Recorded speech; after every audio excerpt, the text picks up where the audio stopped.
Welcome to the video. One of the most important things you can do with any email marketing campaign is to make sure that you're getting somebody to click through from your email through to your website. So let's take a look at some ways that you can get the best possible click-through rate for your emails.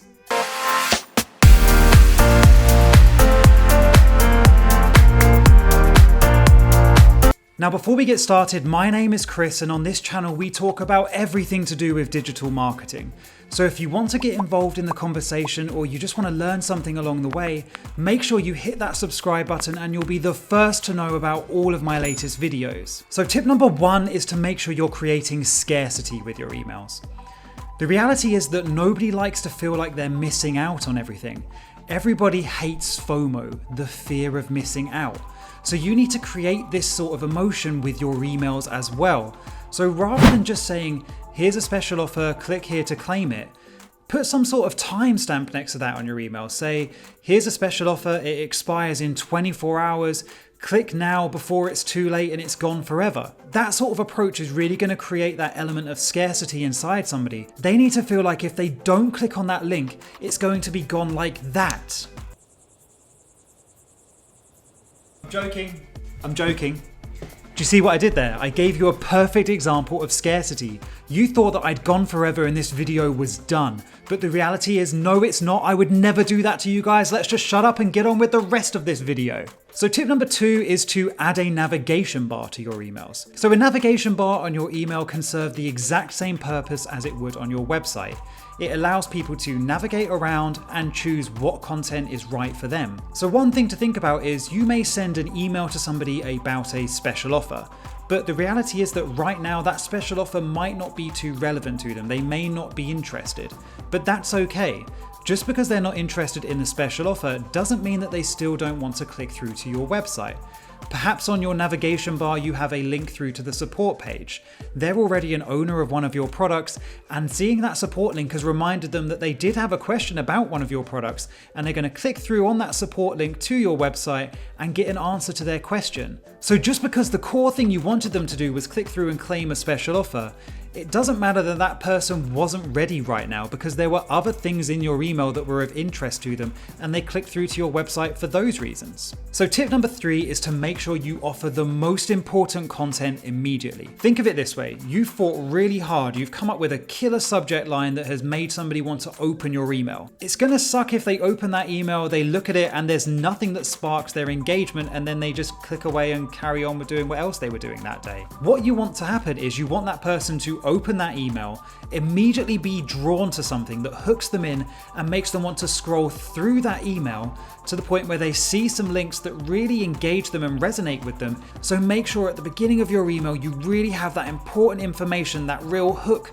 that gets that person engaged and makes them want to scroll through your email to then ultimately click through to your website. Tip number four is to make sure you're sending triggered emails. So the beauty of triggered emails is there's going to be certain times where people are more likely to engage with an email than others. So for example, somebody could have just added a product to the basket on your website and they've started that checkout process, but for whatever reason they've decided not to finish that process. It could be that you added a shipping charge and that put them off, or it could be that your checkout process just is too involved for them.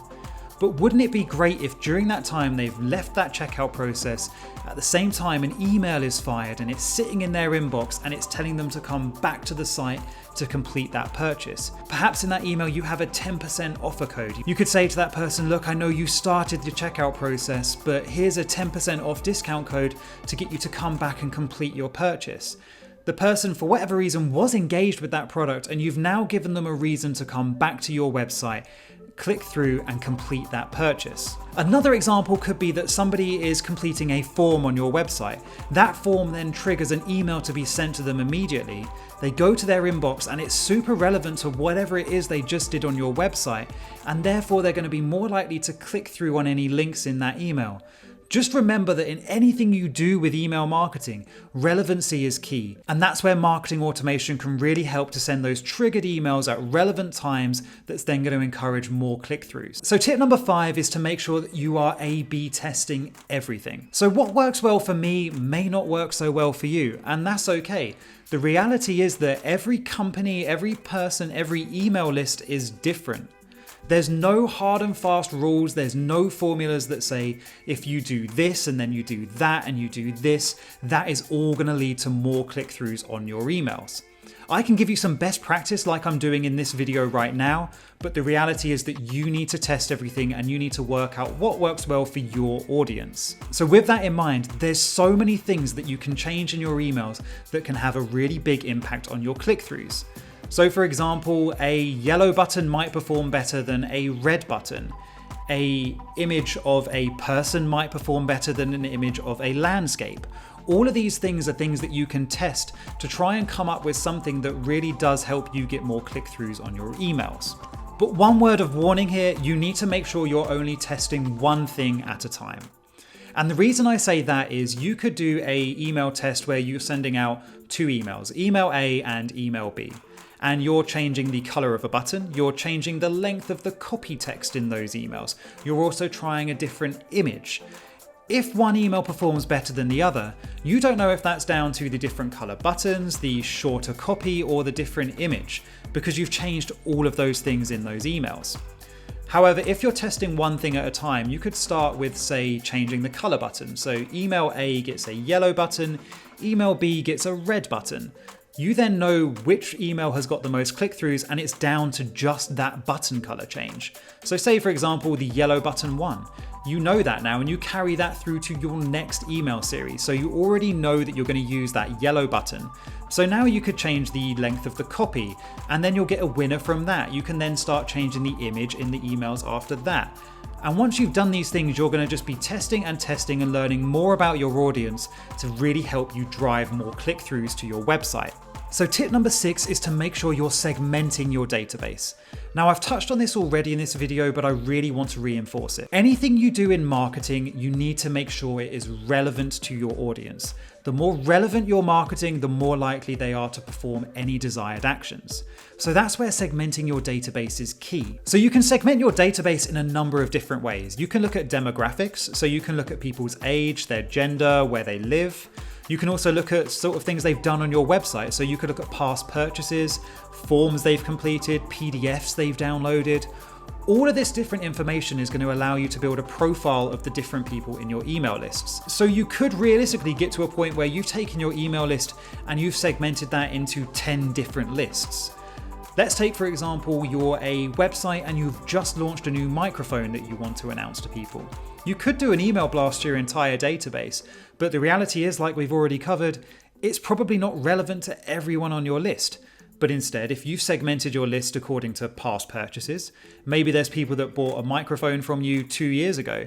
Chances are they could be in the market for a new microphone right now. There could also be people that have just bought a camera from you. If you're a YouTuber, for example, you need a good microphone to go along with that good camera. So again, the microphone email is probably quite relevant to that person. So always think about how you can make your communication as relevant as possible by segmenting your email list, and that's really going to have a positive impact on your click-through rates. So tip number 7, it's a really obvious one, but it's actually one that people take for granted and they forget quite a lot.